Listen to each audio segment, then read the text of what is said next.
به نام خداوند جان و خرد، سلام و عرض ادب دارم خدمت همه هموطنان عزیز، ایرانیان گرامی. خیلی خوش آمدید به یکی دیگه از برنامه‌های کلید واژه. و امروز در این برنامه قصد داریم که مروری داشته باشیم به مهمترین خبرهایی که از روز گذشته یا شب گذشته اتفاق افتاده و مهمان گرامی داریم. جناب دکتر فرشید باقریان امروز با ما هستند، کارشناس مسائل بین الملل. مهمان برنامه ما هستند. من ابتدا سلام دارم به شما آقای باقریان و خیلی خوش آمدید. عرض سلام و احترام خدمت شما و شنوندگان بیننده هست. در خدمتتون هستم. زنده باشین جناب باقریان. خب شب گذشته ما آخرین برنامه‌ای که با هم داشتیم در رابطه با تنش میان هند و پاکستان بله. بود و همون جوری که شما پیش بینی کردید و تحلیل کردید، شب گذشته هند و پاکستان جنگ خودشون رو آغاز کردن. ابتدا هندیا حملات بله. موشکی داشتن به پاکستان و با اندکی تأخیر پاکستانی ها شروع کردن حمله نظامی خودشون و حمله توپخانه‌ای خودشون رو به هند و چند فروند هواپیمای هندی هم سرنگون کردن و تا به الان که ما در خدمت شما هستیم این تنش ها و این جنگ ها ادامه داره. این دو طرف به هر صورت در کشمیر قسمت پاکستان نشین و کشمیر هند نشین درگیری ها به شدت در اونجا زیاده و به عنوان اولین پرسش میخواستم از شما بپرسم که خب همونجوری که عرض کردم شما درست تحلیل کردید و درست پیش بینی کردید که این جنگ اجتناب ناپذیره و دقیقا هم اتفاق افتاد. به نظر شما تا کجا پیش خواهد رفت این جنگ؟ متاسفم از اینکه راجع به جنگ باید صحبت بکنیم، ولی اینکه اجتناب ناپذیره یا که عرایض بنده محقق شده برای بنده ارزش افزوده‌ای نداره. ای کاش جنگی صورت نمیگرفت. چون تبعات این جنگ شاید اولین دولتی و اولین کشوری رو که متأثر کنه ایران خواهد بود و دومی افغانستان. ببینید این جنگ نیابتیه. اتفاقی که در غزه افتاد جنگ اصلی که در آسیا پاسیفیک باید صورت بگیره بین حالا امریکا و چین یا چین و هندوستان، اون جنگ رو به تأخیر انداخت. این جنگ تأخیریه. این جنگ قرار است که جنگ اصلی که در جنگ بین هند و پاکستان قرار صورت بگیره و گلوبالیستا بنیانگذار این جنگ هستن برای کم کردن جمعیت جهان، اون رو به تأخیر بندازه. این جنگ کاملا نیابتیه. ولی ما متاسفیم از این که اگر در قالب نیابتی بودن حامیان این جنگ تغییر موضع بدن. ببینید حامی اصلی پاکستان چینه. علیرغم اینکه ارتش پاکستان ارتش کاملا امریکایی بوده، ولی سالهاست که در واقع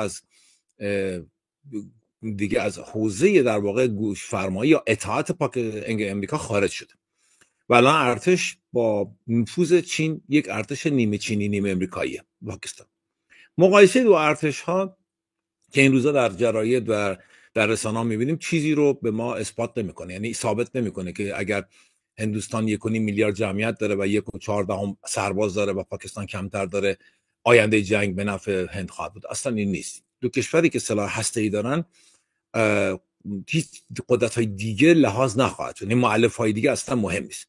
مهمه که عقلانیت حاکم بشه. نه اگر این دو دولت که شاکله تأسیس پاکستان مبتنی بر یک درگیری ایدئولوژیک یعنی تئوپلیتیک هست و جدا میشه و یک منطقه‌ای به اسم منطقه کشمیر که این منطقه کشمیر یک میراث یک اندوخته مناقشه انگلیسی است، یک طرح انگلیسی است، جایی که هنوز اسم ثابتی نداره. یعنی هندی‌ها اونو جامو کشمیر میگن، پاکستانی اونو کشمیر آزاد میگن، خود کشمیری‌ها چیز دیگه‌ای تلفظ میکنن.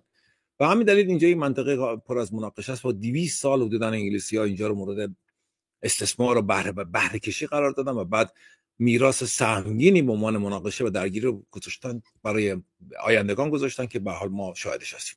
حالا این اجتناب ناپذیر بودنش به این دلیل است که اگر اینکه این دو قدرت هسته‌ای از عقل استفاده نکنن، دیگر حامیان که جنگ نیابتی رو در واقع الان به راه انداختن چگونه عمل خواهند کرد. یکی از نکات بسیار مهم در خصوص نیابتی بودن این جنگ این است که علاوه که پاکستان در واقع در نیابت چین هست و چین داره در واقع به نوعی اون جنگ اصلی رو که جنگ تایوان خواهد بود، یعنی جنگ چین واحد خواهد بود و به تأخیر میندازه در این منطقه.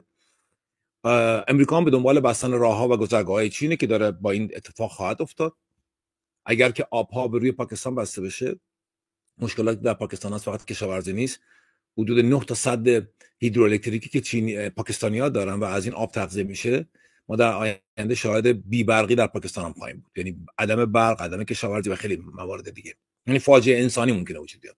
اصلا کاری به در واقع سلاح هسته‌ای نداشته باشیم، ولی بقیه موارد فاجعه است، فاجعه بار. پاکستان هم جواب قاطع میده.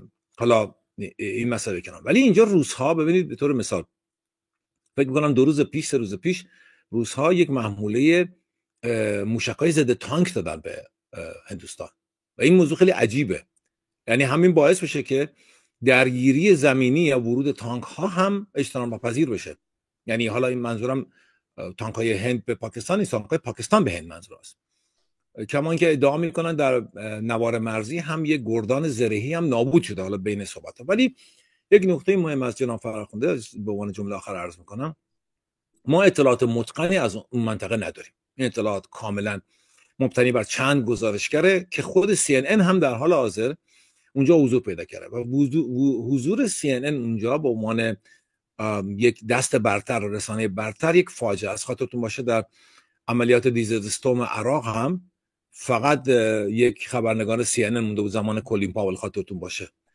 و در زمان درگیری مناقشه میدان تیانانمن در چین هم یک خبرنگار CNN بود.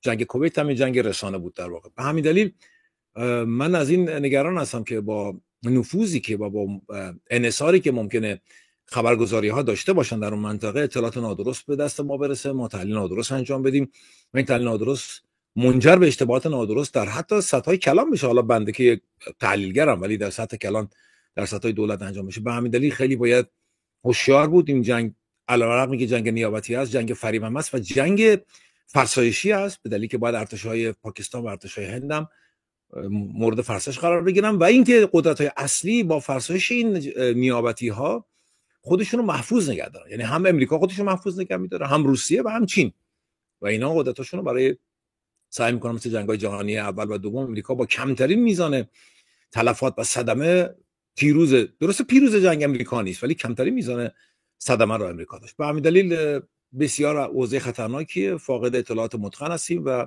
تحلیل بسیار سخت. در خدمت هستم. خواهش می‌کنم. همونطور که به قول معروف شما هم اشاره کردید، جنگ روایت هاست. یعنی ما از شب گذشته خبرهایی همینجوری مثل سیر اتفاقات انقدر بالاست و سرعت این خبررسانی‌ها، خبر پراکنی‌ها انقدر بالاست که گاهن آدم گیج میشه که چه اتفاقی داره میفته. اما یه مقدارم پیچیده شده جناب باقری. حالا شما بخشیش از این پیچیدگی رو بخشیش شما توضیح دادید و در فرمایشاتتون بود، اما مثلا اسرائیل اومده گفته من تمام قد پشت هند هستم، روسیه تانک داره به هند میده همونجوری که شما گفتید، و پاکستان هم به قول معروف 50-50 آمریکا و چین حضور دارن و فرمودید که جنگ نیابتی است. این پیچیدگی که وجود داره چقدر و حالا این جنگی که آغاز شده در این سطح چقدر احساس میکنید با توجه به اینکه هر دو کشور اتمی هستن و دارای سلاح هسته‌ای هستن، چقدر احساس میکنید این جنگ بره به سمت درگیری هسته‌ای و اتمی؟ عرض میکنم. بسیار نکته زیرکانه گفتید، تبریک میگم خدمتتون. جنگ روایت هاست. اینجا جعل روایت داره صورت میگیره. در واقع جنگ روایت نیست ولی روایت ها رو جعل میکنن. ببینید هدف امریکا در حوزه پاکستان تجزیه پاکستانه، به سه قسمت: بلوچستان، وزیرستان و پاکستان. ایدئال هند هم همین هست ولی ایدئال چین این نخواهد بود، چون اگه شما تجزیه کنید نوارای حائل به وجود میاد و چین از حوزه پاکستان، از حوزه فعلی پاکستان، دسترسیش به افغانستان، کریدور واخان و ارومچی کلا قطع میشه. این ایدئال امریکاست. ایدئال پاکستان تجزیه هنده. منتها ایدئال پاکستان و تجزیه هند به طور کامل نیست، یعنی مسلمان و غیر مسلمان. جمعیتی فکر میکنم بالغ، بعد دقیقاً عددش یادم نیست، ولی باید 300 میلیون نفر هنوز مسلمان در هند باشه. اگر این 300 میلیون نفر به نوعی به حمایت و پشتیبانی از پاکستان در جنگ فعلی که در هر روز افزون داره آتش افزایش پیدا میکنه به پا بخیزن در هند، ما اون چیزی که از حالا درگیری کنش اجتماعی، درگیری اجتماعی به قول خودشون کلش آف کلاسز در هند خواهیم داشت و هند دچار یک اختلال میشه. این ایدئال چینه، این ایدئال امریکا هم نیست، ایدئال روسیه هم این نیست، ایدئال چینه. چون چینی که داره ساخت و پرداخته میشه برای یدک چین از جانب امریکا به عنوان تولید کننده با کریدور آیمک و دیگر کریدورها و حتی کریدوری که با روسیه دارن مشترکاً انجام میدن، چین میتونه یک وقفه‌ای در این خاطرتون باشه وقتی که آخرین G7 انجام شد، G7 که در هند انجام شد، در دهلی انجام شد، هندی ها یک اینیشیتیو داشتن به اسم بهارات، نام کشورشون حتی خواستن برگردونم یک نام تاریخی. این نام تاریخی از صورتبندی ها و برگرفته از قدرت های تاریخی هنده. چون هندی ها یک زمانی گذرگاه بودن، کشتیرانی داشتن، خطوط کشتیرانی داشتن، قطع نظر از اینکه ادویه به جهان صادر میکردن ولی کشتیران تجارت داشتن. این نام از همون موقع گرفته شده. هندی ها در واقع یک بازسازی و یک احیای تاریخی میخواستن انجام بدن و خودشونو به نوعی در منطقه به عنوان قطب برتر اعلام کنن. ایدئال چین تجزیه هند نیست، ایدئال چین تضعیف هنده، یعنی یک هند استخوان خرد شده. ولی مسلمانانی که در اونجا هستن به دنبال تجزیه هستن. به همین دلیل اگر شما تمامیت ارضی، من راجع به تمامیت ارضی دارم صحبت میکنم، هم تمامیت ارضی پاکستان هم هند، تمامیت ارضی دچار اخلال بشه، فرمایش جناب علی درست از برمیاد و امکان استفاده از سلاح هسته‌ای وجود بیاد. اگر تمامیت ارضی مورد هدف قرار نگیره، نه، من بعید میدونم سلاح هسته‌ای استفاده بشه.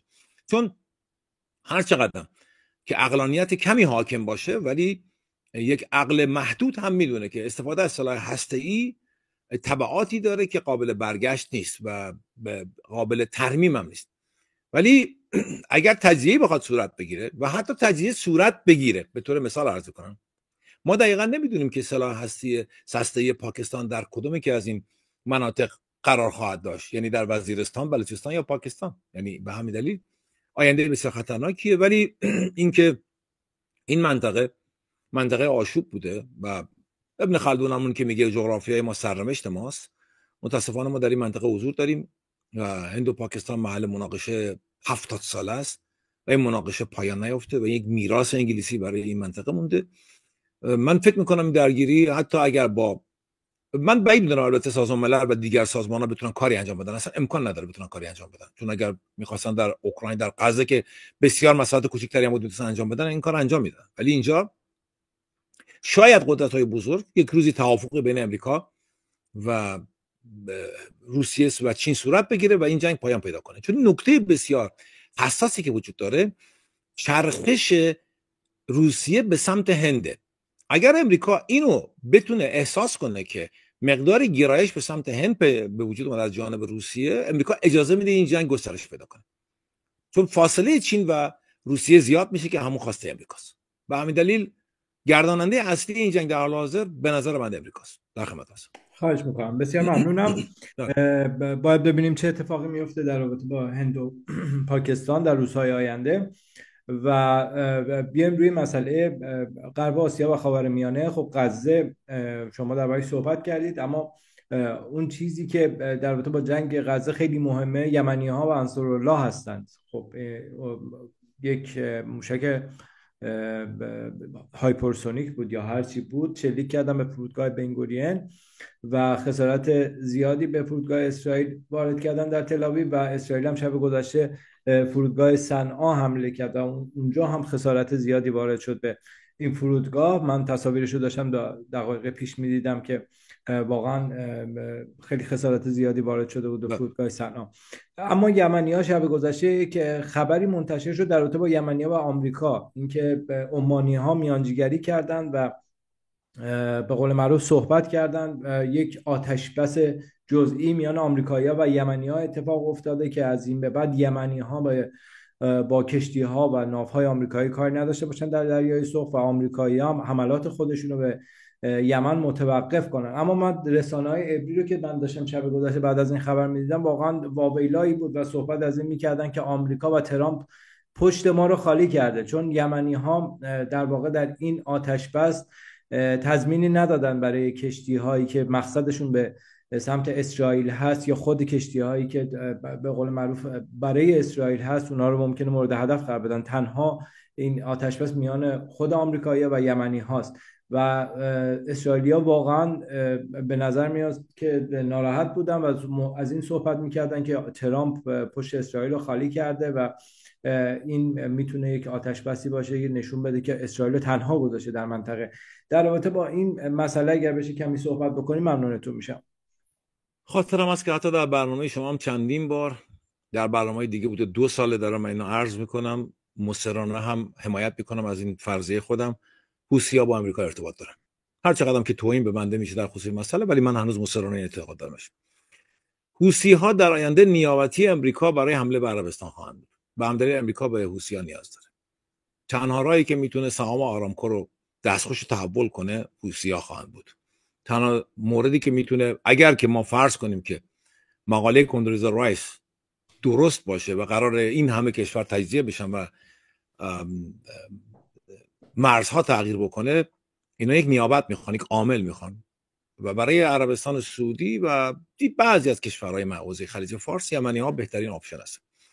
اینکه حضور امریکا در بین حوثی‌ها به عنوان نفوذه، یعنی ارتباط داره. حالا اینجا مسئله هست که اعتقاد دارن اسرائیلی‌ها که آقای ترامپ در واقع به نوعی حمایت خودش رو از ما دریغ کرده. آقای ترامپ اگر از دیدگاه اقتصادی بهش نگاه کنیم، از مرکانتیلیسم بهش نگاه کنیم و وقتی که میگه make America great again، همین make America great again از منزل افرادی مثل تاکل کارسون، اینا که حمایت هم میکنن از این پروژه، از این دکترین ماگا، اینا اصلا اسرائیل رو نمیبینن. یعنی اینا اتفاقا نه که مخالف اسرائیل باشن، اسرائیل رو نمیبینن، میگن در بزرگ شدن دولت امریکا اسرائیل وجود نداره، چون اسرائیل به حال مثل عقده سرطانی است، یه عقده سرطانی است که امریکا فقط بابت درمان این هزینه میکنه. و اگه قرار باشه امریکا به نوعی یک امریکای قدرتمند بشه و امریکا از تمام معاهدهای بین‌المللی و مصارف و مخارجی رو که سنگین در واقع به دوش کشیده بخواد فارغ بشه، یکی از اینا اسرائیله. این ماگا در درونش این قرار میگیره. حالا یه عده‌ای در همین ماگا هم اتفاقا نه، میگن ما نمیتونیم از قدرت صهیونیسم در حال حاضر چشم‌پوشی کنیم به این دلیل که برای رتبه 1 شدن جهان ما به این مسئله نیاز داریم، چون در واقع وال استریت کورپوریشن ها دست اونهاست. یعنی اکثر سناتورها در نفوذ هستن. حدود در دوره قبل آقای بایدن حدود 50-51 سناتور در تحت نفوذ صهیونیست‌ها بودن. حالا الان تعدادش هم دقیقاً نمیدونم، ولی می‌بازم میشه محاسبهش کرد. به همین دلیل ما یک دوگانگی داریم در این ماگا و این دوگانگی در حال حاضر تجلی در عالم واقع داره پیدا میکنه. نفس الامر قضیه اینه که صهیونیست‌ها در آمریکا نفوذ دارن، قبول، ولی امر واقع این نیست که اسرائیل امریکا رو هدایت میکنه. حالا خیلی اعتقاد دارن مسئله، ولی اسرائیل نمیتونه امریکا رو، اسرائیلی که اعانه میگیره از امریکا نمیتونه امریکا رو هدایت کنه. مضاف بر این که الان اختلاف بین نخست وزیر اسرائیل و آقای ترامپ شدید شده. یعنی این اختلاف البته به اختلاف ربطی به اسرائیل نداره. آقای ترامپ از کسی که در واقع به نوعی باج میگیره از امریکا متنفر، هر کسی میتونه باشه، این هر کسی میتونه باشه از منظر آقای ترامپ. اسرائیل در حاضر از این نداره. ببینید حرف جالبی رو زد این آقای نتانیاهو. حالا شاید ایشون تنها حرفی که تو عمری زده باشه جالبه، میگفتش که اینها، این حوثی‌ها چه موجودات عجیبی هستن. امریکا حوثی‌ها رو بهشون حمله میکنه، حوثی‌ها به ما حمله میکنن. متوجه منظورم میشین؟ این حرف جالبه. یعنی که در واقع چرا این اتفاق میفته؟ چرا امریکا به حوثی‌ها حمله میکنه که حوثی‌ها در پاسخ به ما حمله بکنن؟ خب این منطقی داره این حرف. البته اینم عرض بکنم برای روشن شدن افکار عمومی، من این پرسش عرض میکنم. یعنی در واقع در این مدت حوثی‌ها فقط به اسرائیل حمله نکردن، به آمریکایی‌ها هم حمله کردن. شما حالا صحبت کردید، گفتید که آمریکایی‌ها نیابتیشون یمنی‌ها و انصارالله هستن. چطور میشه که نه انصارالله، ببین عرض میکنم نفوذ دارن و به دنبال استفاده از اونها هستن. بله. و یمنی‌ها در این مدت بارها ما خبرها شنیدیم که به ناوهای آمریکایی ترومن یا غیره حمله کردن. حتی هواپیماها و پهپادهای آمریکایی به گزارش‌های خبرگزاری خود آمریکایی اینها تونستن هدف قرار بدن و انداختن اینا رو. و بر صورت من فقط خواستم اینم اشاره بکنم، یعنی اشکال نداره. ممنون از شما. خواهش می‌کنم بفرمایید. من یک سوال میپرسیم، حالا با هم دیگه پاسخ میدیم. اولا ناوی از امریکا غرق نشده به واسطه حوثی‌ها، نه، همچین چیزی اتفاق نیفتاده. ناوها خسارت دیدن، حمله ای شد. بله حمله شد. ببینید عمده کشتی ها و محمولهایی که مورد هدف قرار گرفته طبق فرمایش استالی کشتی های انگلیسی و محمولهایی که به سمت اسرائیل میرفت، یعنی منافع اونها مورد خطر قرار گرفت. دوم این است که امریکا چه کالایی داره که در منطقه باشه؟ به نظر شما چه کالایی از امریکا از باب المندب عبور میکنه؟ هیچ کالایی عبور نمیکنه. امریکا کالایی نه، هیچ کالایی نداره. کالای امریکا جنگ افزارشه. جنگ افزار یعنی امریکا دنیا رو مثل شوروم استفاده میکنه و تمام جنگ افزاراشو در تمام دنیا نمایش میده، در همه جای دنیا. حتی یه بار عرض کردم در برنامه‌تون که 70,000 تن مهمات و اینا با هواپیما به اسرائیل بردن. حتی میتونستن با کشتی کار انجام بدن. امریکا با حضورش در باب المندب رو کنترل میکنه. انگلیسی‌ها با حضورشون در باب المندب به دنبال باز کردن اونجا هستن. اینا یک سنخ نیستن، با هم فرق میکنن. اتفاقا امریکا هم راه انگلیس رو مسدود میکنه، هم راه چین رو مسدود میکنه. ورود و خروج کالا رو کنترل میکنه. یعنی امریکا اینی که حالا شما بگید حتما ارتباط دارن یا ندارن یه بحث دیگه است، ولی امریکا با حمله به حوثی‌ها ورود و خروج کالا رو چیکار میکنه؟ تضعیف میکنه. یعنی نویگیشن رو میاد دچار اختلال میکنه. خب این نیت امریکاست دیگه. خب حالا حوثی‌ها به امریکا چرا پاسخ ندادن، به اسرائیل پاسخ دادن؟ من این سوالو دارم عرض میکنم. نتانیاهو هم همین میپرسه، میگه چرا به خود امریکا پاسخ نمیدید؟ چرا ناو امریکایی رو غرق نمیکنید؟ یا چرا پهپاد امریکایی رو سرنگون نمیکنید؟ چرا به ما پاسخ میدید؟ اتفاقا موضوع همینجاست. امریکا از حوثی‌ها هم داره استفاده میکنه. حالا این دانسته یا ندانسته، حالا یه بحث دیگه است که من فکر میکنم دانسته است. دانسته ندانسته از حوثی استفاده میکنه و اسرائیل ساکت میکنه. ببینید مثال براتون میزنم. اگر امریکا به دنبال یک تفاهم با ایران باشه که ارادهش من در امریکا میبینم، اراده یک قرارداد حداقلی با ایران در امریکا وجود داره. حتی اگه در نظام مؤسس امریکا نیست، در آقای ترامپ هست این موضوع. در ایران هم یک اراده حالا فعلا هست در هر صورت. و اگه قرار تبدیل به یک تفاهم نامه حداقلی بشه، یکی از کسانی که یکی از دولت‌ها یا دولت که نه، یکی از کنشگرایی که از پروژه‌هایی که با این مخالفه اسرائیل، قبول دارید این موضوع دیگه؟ یعنی کسی که 100% از این موضوع زیان میبره اسرائیل. حالا دیگران به تناسب 100% ممکنه کمتر زیان میبرن. ترکیه کمتر، امارات کمتر، ولی 100% اسرائیل زیان میبره.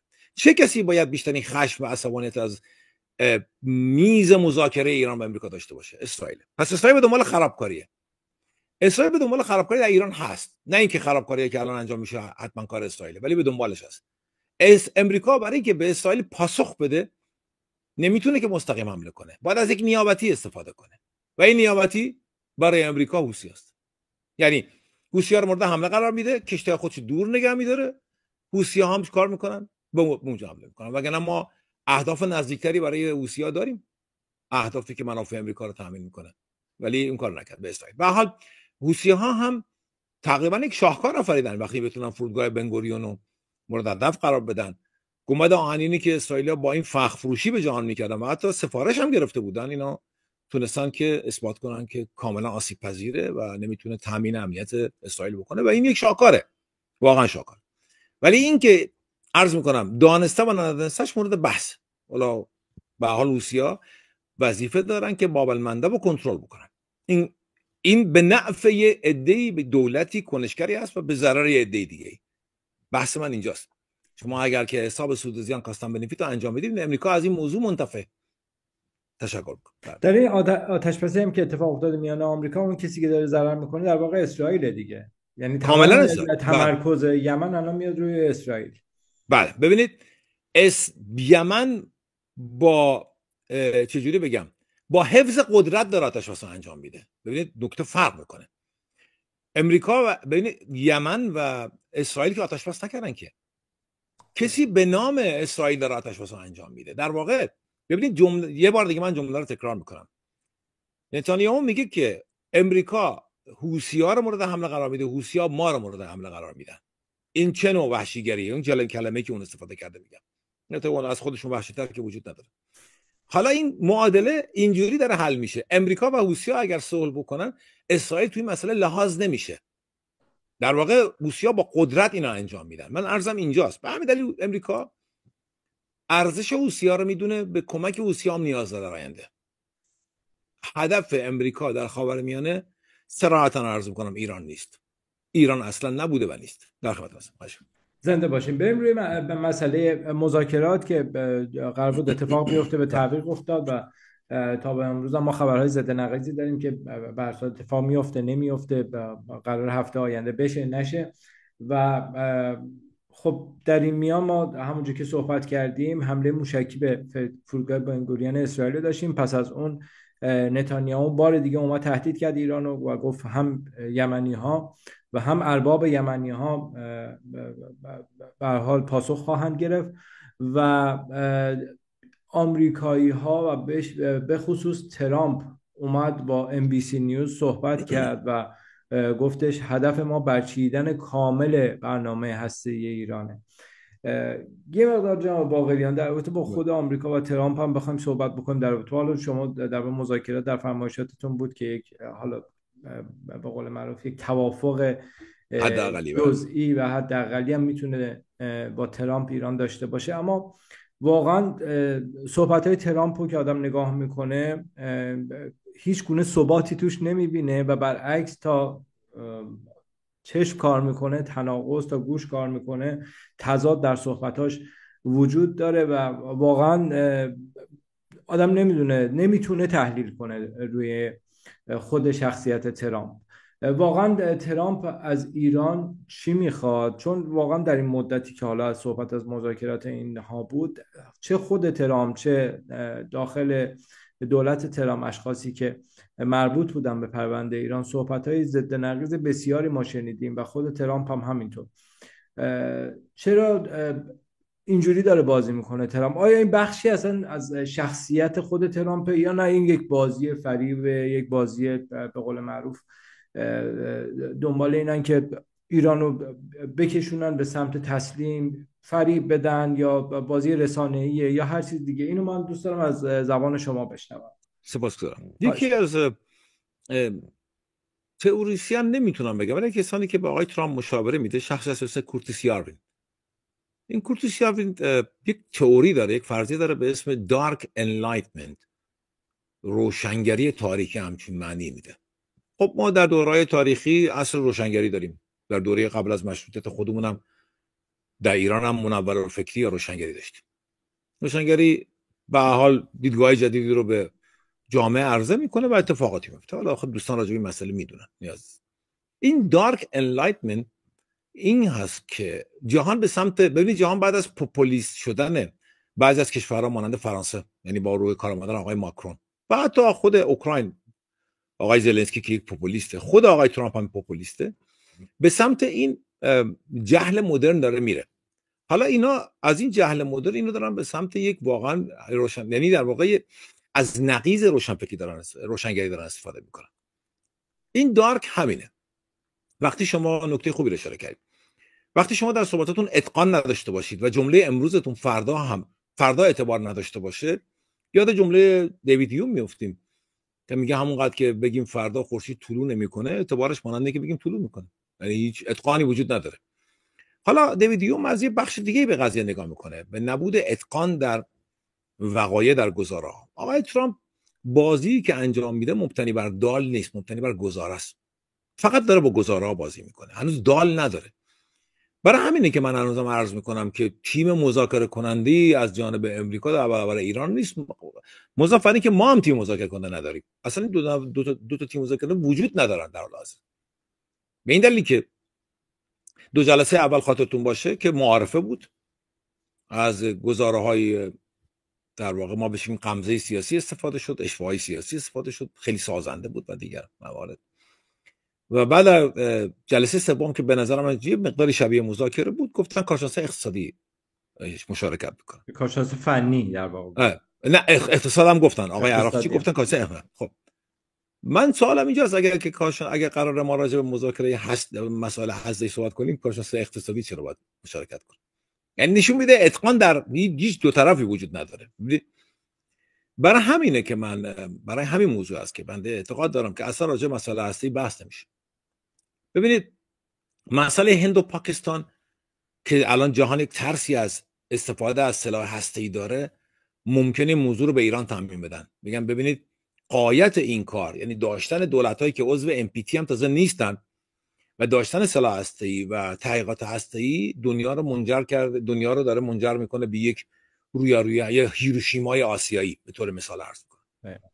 همین اگه به ایران تعمیم بدن میگم ببینید این یک رویه است، یک رویه فکری، یک دستگاه فکریه و شما هم نباید داشته باشید. یک روزی ممکنه شما هم با ترکیه که در آینده قرار هستی بشه یا عربستانی که در آینده قرار هستی بشه ممکنه همین وضعیت داشته باشید. به طور مثال عرض کنم حالا ما مرز مشترک ما عربستان نداریم. این یکی از موضوع است.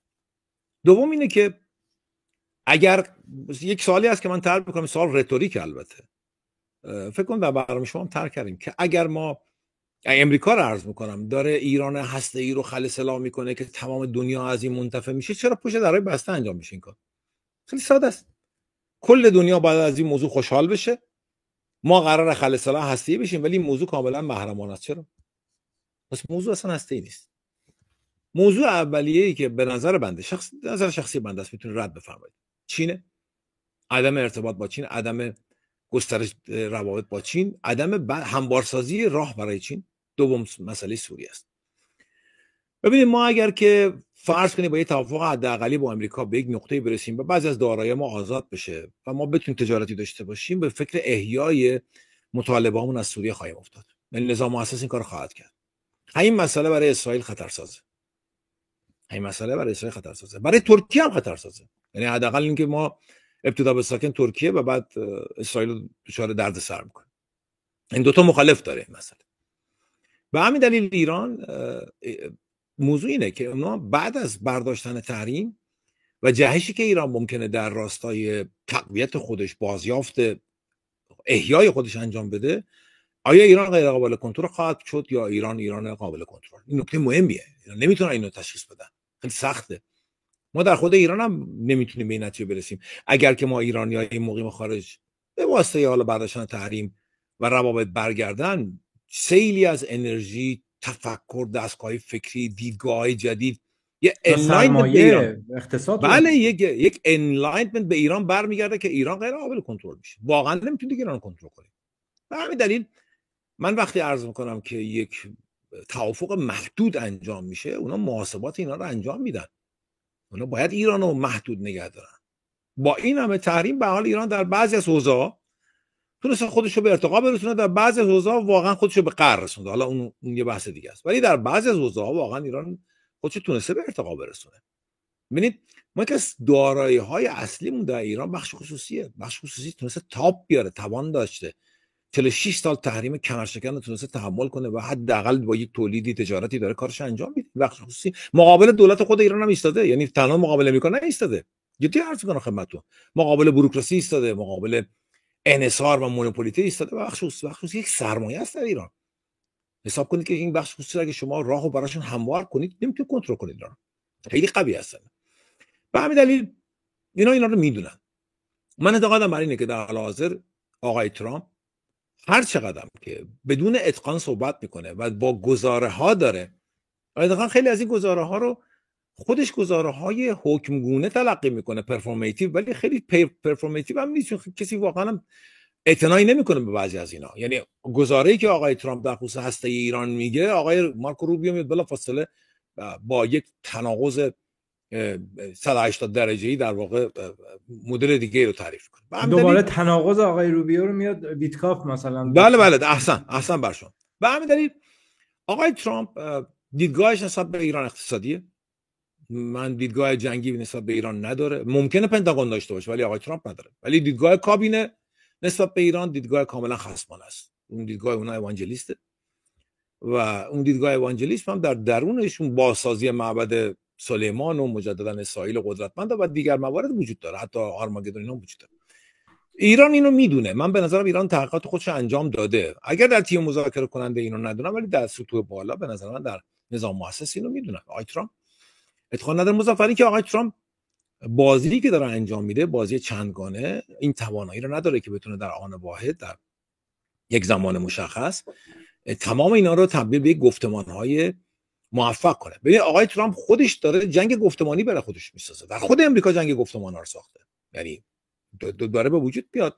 تظاهرات علیه آقای ترامپ، عدم رعایت دستورالحکم حکومتیش، رای دادن علیه آقای ترامپ در خصوص مهاجرین و بقیه موارد. ولی نکاتی که هست این که آقای ترامپ با چین کاملا دشمنه، این اتقان کامل داره، کاملا این در واقع این انتصابش با آقای ترامپ غلطه، این باید امریکا رو بگیم در واقع. دومی که آقای ترامپ میدونه که دولتش بدهکارترین دولت جهانه. سوم آقای ترامپ میدونه که پول در دست صهیونیسمه، اینو خوب میدونه. پول در دست ایران نیست، پول در دست سوریه نیست، اینو خوب میدونه، پول در دست صهیونیسمه و این صهیونیست‌ها رو باید به نوعی بترسونه که بتونه از اینا پول بگیره، در واقع به نوعی باجگیری سیاسی باید انجام بده و پول در کشورهای حوزه خلیج فارس هم هست. همین آقای ترامپ میدونه پولها کجاست. حالا روش اخذش ممکنه برای ما عجیب باشه ولی میدونه پول کجاست، میدونه پول در اختیار چینه، میدونه ضعف چین قدرت امریکاست، یعنی این بالانس اف پاور رو میخواد در اقتصاد با چین انجام بده. به همین دلیل آقای ترامپ حامیان، شرکا و دولت‌ها و کنشگرانی که تحت نفوذ چین هستن و تحت نفوذ چین در آینده ممکنه قرار بگیرن و از الان داره بهشون التیماتوم میده و جنگایی که داره به وجود میاد، درگیری‌ها و مناقشه‌ای که داره به وجود میاد و شاهدش هستیم. اینا بیشتر درگیری‌های اصلیه، یعنی از جنگ غزه شما شروع کنید بین امریکا و انگلیس با نیابت چین ادامه داره تا الان. من در عنوان دو جمله آخر عرض می‌کنم، من فکر می‌کنم که محور مذاکرات در حال حاضر اصلا موضوع هسته‌ای نیست. شاید صحبتی شده باشه ولی محور اصلی اون نیست. از ایران خواسته هایی میخوان که این خواسته ها ممکنه در سالهای سال هم نشه این کار انجام بدیم. خواسته ها بعضی ها بدیهیات مؤلفه های حیاته، یعنی شما اگر بخواید با چین ارتباطتون رو قطع بکنید باید جایگزین پیدا کنید، یعنی باید من حتی حادثه بندر عباس هم بخشی از این قطع ارتباط با چین میدونم، چون به هر حال ما کالاهایی که در بندر شهید رجا داریم اکثرش فکر میکنم، حالا من در اونجا نیستم ولی فکر کنم اکثر چینی باشه دیگه، به هر حال ورود کالاهای چینی بیرون. به همین دلیل ارتباط با چین قویه. امریکا از ما میخواد که ارتباط رو کم کنیم، از خیلی از کشورهای جهان میخواد ارتباط کم بشه. از عربستان سعودی هم میخواد که در واقع اون 10% آرامکو رو بازپس بده وگرنه خطراتی ممکنه شامل آل عربستان بشه. در خدمت هستم. متشکرم. حتما ورود خواهیم کرد به سفر پیش روی ترامپ به غرب آسیا و خاورمیانه که فکر میکنم امروز اتفاق خواهد افتاد و جنجالی هم برپا شده به علت سفر ایشون و خودشون البته این جنجالا رو به پا میکنن. اما قبل از اون در رابطه با تهدیدی که نتانیاهو بار دیگه ایران کرد، من دیروز دیدم گالانت وزیر جنگ که قبلا استعفا داده یا برکنار شده توسط نتانیاهو داشت صحبت میکرد از اینکه در وعده صادقه 2 اکثر موشک‌های ایران به اهداف خودشون برخورد داشتن و خسارت زیادی هم به اسرائیل زدن و این اعترافی بود که خود گالانت داشت میکرد و در این شرایط نتانیاهو بار دیگه اومده ایران رو به حمله نظامی تهدید میکنه و چیزی که در این مدت بارها انجام داده. چقدر این تهدیدهای نتانیاهو و اسرائیل رو جدی میدونید در این شرایط؟ ببینید نظام مؤسسه یک کشور نمیتونه تهدیدها رو جدی تلقی نکنه. هر چقدر در رسانه‌های جمهوری اسلامی ما در خصوص تهدیدهای اسرائیل و مخصوصا به شخص آقای نتانیاهو ما میبینیم که حتی با مزاح باش برخورد میشه، ولی نظام مؤسس رفتارش این نیست. یعنی خانش نظام مؤسس از هر تهدیدی تهدیده. در بحث کلان در مورد اینها بحث میشه. موضوع اینجا است که یک نکته خیلی حساس وجود داره که آقای نتانیاهو هم واقعا نمیدونه که امریکا اگر که بخواد حمله از جانب اسرائیل صورت بگیره در خصوص ایران، ولی این حمله به از هر نوع جنگی باشه که احتمالاً نسل پنجم نخواهد بود، چون اگر بخواد نسل پنجم باشه که موضوع متفاوته، نسل چهارم خواهد. در این نسل چهارم، حمله از نوع نسل چهارم، چقدر امریکا کنار اسرائیل خواهد بود یا چقدر امریکا کنار ایران خواهد بود، اینو نمیدونه اسرائیل در حاضر. و این ندانستن اسرائیل باعث میشه که رجزخوانی‌های اسرائیل نسبت به ایران در حاضر بیشتر شده و اونها به دنبال سیاهکاری بیشتر نسبت به ایران هستن. ولی میزان سیاهکاری نسبت به ایران در حاضر به نظر بنده باید 0 می بود اگر مذاکره صورت نمی گرفت، چون اسرائیل با اشغال در سوریه مشغوله و به نوعی به یک گنج دست پیدا کرده.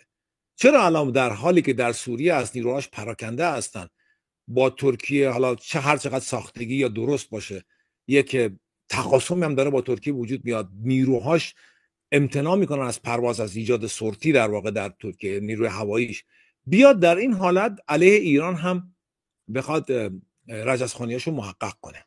اینا فقط به این دلیله که میخواد رفتارشناسی امریکا رو انجام بده، رفتارشناسی آقای ترامپ رو انجام بده، نه امریکا رو، که بدون آقای ترامپ در اگر این اتفاق خواهد افتاد چقدر کنار اسرائیل خواهد. چقدر همراهه. بله ببینید اصلا امریکا در هر صورت کنار اسرائیل هست، یعنی این یک مؤلفه است، یعنی این یکی از بدیهیات اصلی است، ولی میزانش همون چقدری که شما فرمودید بسیار مهمه که آیا ممکنه که باز به حوثی‌ها حمله کنه و حوثی‌ها در جبهه دوم به کمک ایران به اسرائیل حمله کنن. متوجه منظورم میشید؟ یعنی به همین دلیل اسرائیل دقیقاً نمیدونه که رفتار شناسی آقای ترامپ چیه و این اتفاقاً جمله‌ای که شما فرمودید که آقای ترامپ امروزش، یا حتی امروز نگفتید که شاید این ثانیه با ثانیه دیگهش متفاوت باشه، این عدم اتقانش فقط برای ما ایرانیان نیست، اتفاقا این حسنه برای جهان و برای خود اسرائیل. و ما دشمنانمون هم، یعنی دشمنانی که ایران داره، دشمنانی که میگم حالا من از مسئولین ایران از تحلیل محتوا وقتی انجام میدید در محتوای گفتارشون 90% کلماتشون دشمنه، من منظورم این نیست، یعنی دشمن که میگم خود اسرائیل عرض میکنم، اینها هم دچار سردرگمی میشدن و نمیدونن که رفتار چه خواهد. و همین دلیل من فکر میکنم که اتفاقا بد نیست آقای ترامپ با همین رفتار به این گونه ادامه بده و اسرائیل در این سردرگمی بمونه و این سردرگمی باعث میشه که ببینید علتی که ایران و امریکا پشت درهای بسته اینا رو انجام بدن، هر چقدر شنود انجام بشه، هر چقدر نفوذ انجام بشه، ولی پشت درهای بسته هست، حتی اسرائیل هم اجازه نمیدن که از این موضوع آگاه بشه. این خود این نشون میده که اسرائیل در این مذاکرات جدا از امریکاست، یعنی امریکا جدا سازی کرده اینجا رو. یعنی این جوابی است و پاسخی است به افرادی که اعتقاد دارن که اسرائیل امریکا رو هدایت میکنه، که من اصلا به این موضوع اعتقاد ندارم، مثلا چیزی وجود نداشته و نخواهد داشت.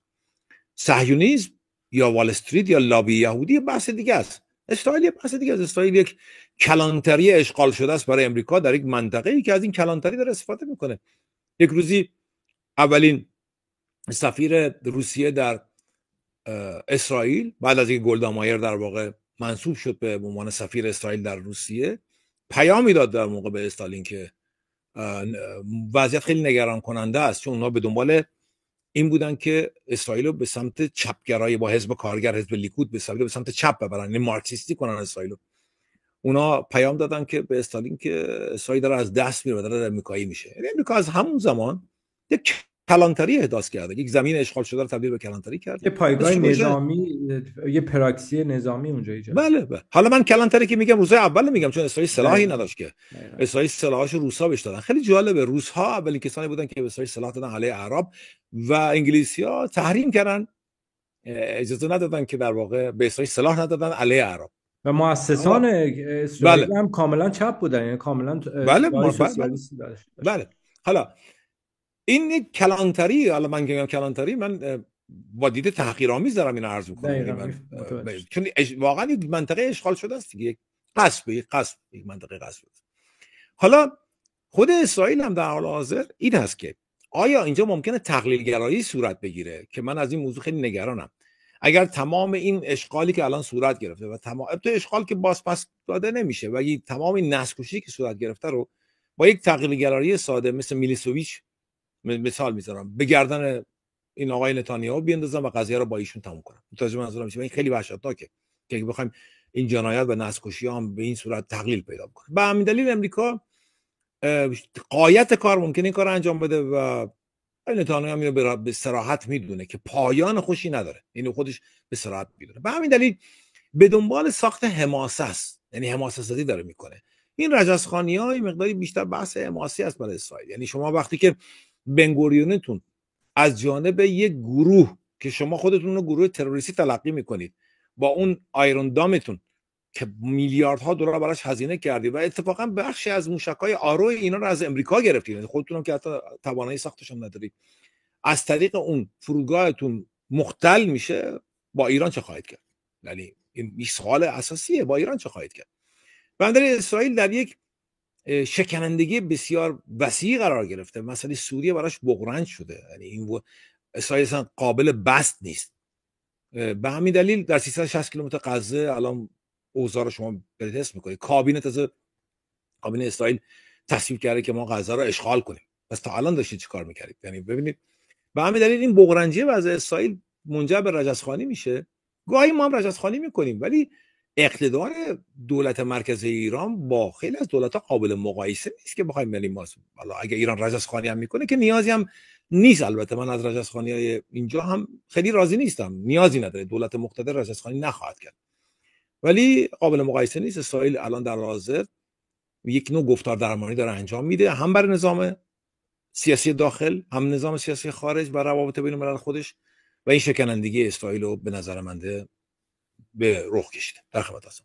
دقیقا با شما موافقم. دولت بله مقتدر رجزخوانی نمیکنه بلکه بله عمل میکنه و بله بله 100% با شما موافقم. بله. مخصوصا در رابطه با وعده صادق سه، این به قول معروف صدق میکنه در این زمینه، این که صحبت شد. اما همونجور که عرض کردم، ترامپ میخواد سفری داشته باشه به خاورمیانه و غرب بله آسیا بله بله. و خب در این شرایط که تا به این لحظه صحبت کردیم، شرایط خوبی نیست در منطقه.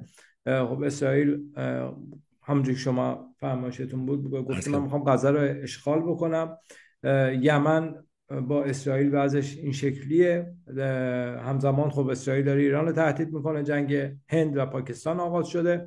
در این شرایطی که به قول معروف شرایط عادی نیست در منطقه، شما فکر میکنید ترامپ برای چی داره وارد منطقه میشه و هدفش چیه از ورودش به کشورهای به ویژه عربی و حاشیه خلیج فارس؟ چون اون چیزی هم که عرض کردم و اون حاشیه‌ای هم که ایجاد شده در رابطه نام خلیج فارس و گفته من میخوام نام خلیج فارس رو رسمی تبدیل بکنم به خلیج عربی، انگار مثلا دست اینه. اما میشنویم صحبت‌های شما رو در رابطه با اهداف ترامپ از سفرش به خاورمیانه. ببینید، تغییر نام خلیج فارس به خلیج عربی از منظر آقای ترامپ چقدر مهمه، ولی ارزشی برای بنده که محقق هستم نداره. به این دلیل که من با بستن چشمان خودم خورشید غروب نمیکنه، یعنی اتفاق نمیفته. مضاف بر این که شما میتونید نام امریکا رو تغییر بدید، نام دیگه بذارید، اتفاق نمیفته. اینکه شما کاربری خلیج فارس رو بخواید تغییر بدید یه بحث دیگه است. ایران کشوری نیست که اجازه بده، و حتی این خدمتتون عرض کنم، یعنی تنها ایران نیست، ایرانی اجازه نمیده که کاربری خلیج فارس به این سادگی عوض بشه. حالا آقای ترامپ با تغییر نام این مسئله، بازم عرض میکنم، به دنبال ایجاد هیاهوه. ایشون در ساخت هیاهو، یعنی دستگاه فکریش مبتنی بر اینه. من یک مقاله راجع به آقای ترامپ خوندم، راجع به گذشته پیشینه تجاریش، دیدم که اکثر کاراش ناموفق بوده. یعنی تولیداتی که داشته، گویا حتی بستنی هم تولید کرده، یعنی عطر، اتکلون، بسته، خیلی چیزا تولید کرده. یک مقطعی حتی برشکست شد، یعنی به واسطه پول بله پدرش دوباره باز. بله بله بله بله. اکثرا شکست خورده، ولی دلیل نداره که بخوایم اگر یک نگاه هولیستی داشته باشیم، آقای ترامپ شکست نخورد. آقای ترامپ از کجا به ریاست جمهوری آمریکا رسید؟ حالا دو دور رئیس جمهوری آمریکا شده. یا اینکه امریکا رؤسای جمهورش خیلی کوالیفاید نیستن، یعنی دارای وصف نیستن، هر کسی میتونه رئیس جمهور بشه در امریکا، که در بعضی کشورهای دیگه هم میشه. منظورم متوجه شد. یا اینکه آقای ترامپ واقعا آدم موفقی، ولی من وقتی که به پیشینه تجاریش نگاه میکنم خیلی موفق بود، ولی کارهای محیرالعقول انجام داده. این کارم یکی از اون کارهای محیرالعقولشه، یعنی برگرفته از صورتبندی‌های دستگاه فکریشه که من کاری انجام بدم که چه میزان از جمعیت جهان رو ایمپکت کنم، یعنی وارد انفعال کنم. به طور مثال، وقتی شما نام خلیج فارس و خلیج عربی بذارید، 85 میلیون ایرانی مخالف شما میشه. این خودش 85 میلیون. بعد کشورهای عربی و حوزه خلیج فارس هم جمعیتش حساب کنید، اینا موافق شما میشه، یعنی دوستدار شما میشه. یه دفعه ممکنه که آقای ترامپ فکر کنه من 300 میلیون نفر رو در واقع درگیر کردم، اینوالو کردم تو این مسئله. این دستگاه فکری ممکنه مبتنی بر این باشه. مضاف بر این که طرح آقای ترامپ طرح ساده، بگم این جمله البته آکادمیک نیست، من نباید استفاده بکنم، ولی طرح اربابان آقای ترامپ تجزیه عربستانه. اصلا اینا با ایران کاری ندارن. ببینید، با اینکه شما فقط نام خلیج فارس و خلیج عربی بذارید، دشمنیتون اگه میخواد به ایران و به این حداقل تنزل بدید، اتفاق نمیفته. هیچ اتفاقی در ایران نمیفته. ولی اگر شما با این میخواید به یک وعده هایی رو که این وعده ها نه پشتوانه داره، نه پشتوانه فکری داره، نه پشتوانه معنوی داره، به عربستان و کشورهای حوزه خلیج فارس دیدی که ما حامی شما خواهیم بود در مقابل ایران، و خصم ایران رو این گونه با گفتار درمانی در واقع در مقابل شما داریم پایین میاریم، چه امتیازاتی قرار بگیرید؟ من به دنبال این مسئله هستم که آقای ترامپ با تغییر نام خلیج فارس به خلیج عربی چه امتیازی از عربستان خواهد گرفت. اون نکته مهمه. یعنی اینها مهمه. مگر خب شما چرا اسمش خلیج عربی میذارید؟ بذارید خلیج امریکا. اگه قرار بنام چرا خلیج عربی میذارید؟ نام درخواست کی بوده؟ به همین دلیل عرضم اینجاست. اینها بعداً مانند صورتبندی‌هایی که انگلیس در تاریخ انجام داده و محل مناقشه ایجاد کرده، مثل همین مسئله جام و کشمیر، با یک کلمه اینا به دنبال این هستن که برای آیندگان ذخیره مناقشه داد بسازن. من ممکنه الان به عنوان یک محقق ساده، یک شهروند ساده با این مسئله این گونه برخورد کردم، ولی ما ممکنه ایرانیان اولترا نشنالیستی داشته باشیم که این موضوع براشون خیلی حساس بشه و حتی ممکنه که هر جوری بتونن به منافع امریکا در هر جای دنیا صدمه بزنن، خیلی خشن برخورد کنن. بله داریم، ما ایرانی‌ها داریم. البته رفتارشون نه اینکه بگم قابل تقدیرم نیست، برای ایرانیان و هر حسی میتونن داشته باشه. اگر آقای ترامپ منظورش این هست که در آینده یک محلی از مناقشه به وجود بیاد، رفتارش انگلیسی گونه شده اونجا. ولی من آقای ترامپ رو خیلی آینده نگر نمیبینم. یعنی آقای ترامپ بتونه برنامه‌ای رو امروز بتونه تفکر کنه، صورت بندیش انجام بده برای 20 سال 30 سال آینده.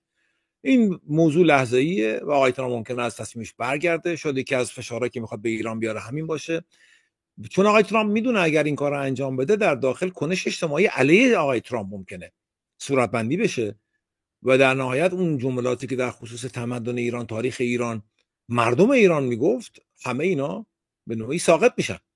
یعنی در واقع اینجا هم ببینید آقای ترامپ همیشه از یک محمول استفاده میکنه. حملش اینه: ایران کشور متمدنی، از تمدن استفاده میکنه، حمل میکنه اینا. این محمول این ایران هم تمدنه، همیشه این دو تا. حالا شما میاید در دو گزاره که خلیج عربی میخواید نامگذاری کنید، خلط حمله شایع و حمله اول انجام میدید. یعنی حمله اولی که تمدن ایرانی بود و همه چیز متعلق به ایران بود و میاد این حمله اول بر میدارید، یه حمله شایع میذارید، یه حمله که شایعه شده در مورد و این منطقی نیست، از منطق دوره. ولی آقای ترامپ شاید به عنوان یک تهدید برای مذاکره، ولی نتیجه این عکس خواهد بود، علی آقای ترامپ خواهد بود. من بعید میدونم که مردم ایران اصلا اینو بپذیرن. جمله رو موسیقی به نظر میاد اصلا را پذیرفتنش بحث دیگه. ولی اینجا از چه کسی امتیاز خواهد گرفت از حوزه خلیج فارس، لیگ عرب و دولت‌های عربی، اون ممکنه مورد بحث بتونه قرار بگیره. در خدمت هستم. بسیار ممنونم. در پایان برنامه هستیم جناب دکتر باقریان گرامی. اگر نکته‌ای دارید، صحبتی دارید برای جنبندی بفرمایید. ببینید ممنونم از شما. هدف آقای ترامپ از ابتدا به ساکن، یعنی از زمانی که به صدارت رسید از 20 ژانویه، اولین سفرش قرار بود عربستان باشه. اتفاقا خاطرتون باشه از مهمترین سفرهای آقای ترامپ هم در دوره صدارت قبلیش هم عربستان بود. 403 میلیارد دلار اگه اشتباه نکنم قرارداد امضا کردن که هیچ بخشش عملی نشد. جنجال برانگیز هم شد اون لحظه‌ای که با بن سلمان داشت هواپیمای آمریکایی میفروخت. بله. و فکر میکنم عملی نشد تا اونجا که من اطلاع دارم، چیزی محقق نشد. ولی الان در حال حاضر آقای ترامپ که محموله 100 میلیارد دلاری تسلیحاتی به عربستان داده که بخش عمده موشک دوربرده. این بسیار نکته مهمیه. این موشک دوربرد برای عربستان هدف چه خواهد بود؟ یعنی این دوربردی در حوزه عربستان به چه معنی است؟ عربستان قرار است به چه کشوری حمله کنه؟ یا چه کشوری قراره به عربستان حمله کنه که در پاسخ عربستان هم ببینید یک نکته در نظر بگیرید. اگر قرار باشه که عربستان در زمانی که خاطرتون است زمان خاشقی، اون خاشقی که در ترکیه در اسید قرار داده شد، عموی اون، یعنی عموی ایشون که در واقع تاجر سلاح بود که با دورگوش پدر شریک بودن، ایشون وقتی که موشک‌های استینگر رو از امریکا میگرفتن، از افغانستان به عربستان میبردن، از عربستان در واقع به چچنی‌ها و به حوزه قفقاز شمالی میبردن، تجارت سلاح عجیبی داشتن عربستانی‌ها. عدنان خاشقچی این کار انجام میداد. حالا موضوع اینجاست، اگر امریکا این موشک‌های دور برد و که قابلیت حتی حمله کلاهک هسته‌ای هم دارن، البته اینجوری که من تحقیق کردم، به عربستان بده، این موشک‌ها سر از کجا در خواهند آورد؟ عربستان کجا میخواد این رو استفاده کنه؟ یعنی میزبان مکه میخواد چیکار کنه با این موشک‌ها؟ مثلا از کجا در میاره؟ آیا این برای تشدید جنگ پاکستانه یا تشدید جنگ هنده یا در اون منطقه است؟ به هر حال منطقه رو آقای ترامپ با آشوب میکشه. آقای ترامپ هیچ نیتی برای پایین دادن به جنگ نداره، چون اختیاری نداره در این موضوع. ببینید نیت با اختیار متفاوته. پنتاگونی که در امریکا هست که بخشی از الیتیسم امریکاست، اجازه نمیده هیچ رئیس جمهوری در واقع سلاح نفروشه. لابی سلاح قوی ترین لابی در امریکاست. لابی دارو لابی دومه، رتبه دوم داره. حتی من فکر کنم در نزدیک لابیای دارو هم گریبانگیر میشن با آقای ترامپو که شما هم باید در خصوص مسئله یک سری پاندمی، ویروس و بقیه موارد هم به برنامه کاریتون اضافه کنید. متشکرم از شما. بسیار بسیار ممنون و نه. متشکرم. و نه. یک نکته هم در رابطه با کامنت ها قبل از برنامه شما به بنده اشاره نه. کردید، اگر لازمه درباره صحبت بکنید، چون من دارم یه نکته هم میخواستم عرض بکنم خدمت بینندگان عزیز. میخوام شما بفرمایید و بنده بله. نه، من با کامنت ها رو احترام میذارم، ولی یکی از کامنت های مقداری منو متاثر کرد که دوستان گفتن که متاسفانه باقریان چون آذری هست. من اولا آذری نیستم، من متولد آبادانم. بعد از جنگ ایران و عراق ما به تهران کرج فرار کردیم. زبان ترکی استانبولی رو بعد از چند سال یاد گرفتم و اگر آذری باشم هم چیزی تغییر نمیکنه. همه اینا افتخار ایرانی بودن ما. یک ایرانی هستیم با اقوام و قومیت‌های متفاوت و نباید از قومیت کسی متاسف بشیم به عنوان ایرانی. من هیچ تأسفی ندارم که دوستان من آذری، کرد، لور، بلوچ و فارس هستن و حتی عرب هستن. به همین دلیل من نکته تأسف ایشون رو متوجه نشدم و خودم متاسف شدم. در خدمت هستم. خواهش می‌کنم. بله دقیقا همونطور که شما عرض کردید، تمام اقوام ایرانی تاج سر ما هستند و نقش داشتن در تاریخ ایران. و اینم عرض بکنم خدمت، حالا فکر می‌کنم در برنامه یکی دیگه از برنامه‌هایی هم که داشتیم خدمتتون عرض کردم، کامنت هایی که میذارید اگر واقعا نقد دارید، نقدتون فنی باشه، خواهش میکنم نقدی که داشت منصفانه، تا جایی که امکان داره منصفانه و فنی باشه، در رابطه با موضوع برنامه باشه. گاه هم من میبینم خیلی از صحبت هایی که میشه در رابطه با ظاهر بنده است، ریش بنده است. بله اگر اون هم نقد بشه، نقد منصفانه باشه، شخصا قبول میکنم. اما بی ادبی، بی احترامی و فحاشی رو به هیچ عنوان، به ویژه در رابطه با مهمان برنامه، بنده نمیپذیرم و کامنت شما یا پاک میشه و در صورت تکرار اکانت شما بلاک خواهد شد حتما. شاید در رابطه با خودم بی احترامی یا فحاشی رو من بگذرم از کنارش، اما در رابطه با مهمان برنامه به هیچ عنوان من برای من قابل قبول نیست و نخواهم گذاشت. این نکته رو خواستم عرض بکنم خدمتتون. از همه دوستان و همراهان عزیز برنامه کلید واژه که واقعا اکثرشون، یعنی 99% محترمن و دوست داشتنی هستن و کامنت های خوبی برای برنامه ما میذارم، بسیار سپاسگزارم. حتما انتقاد داشته باشید، نقد شما باعث پیشرفت کار ما خواهد شد و حمایت شما، کامنت شما، لایک شما، همه اینها کمک خواهد کرد ما به ارتقای برنامه در نهایت کمک بکنه و ما بتونیم برنامه‌های بهتری برای شما داشته باشیم و تولید محتوا بکنیم. بسیار ممنونم از شما جناب دکتر فرشید باقریانی گرامی که تا این لحظه همراه ما بودید و مهمان گرامی برنامه ما بودید، و از همه بینندگان عزیز و ایرانیان گرامی که تا این لحظه همراه ما بودید، از شما هم بسیار سپاسگزارم. تا برنامه دیگر، روز و روزگاران بر شما خوش و خدا نگهدار. برقرار باشید.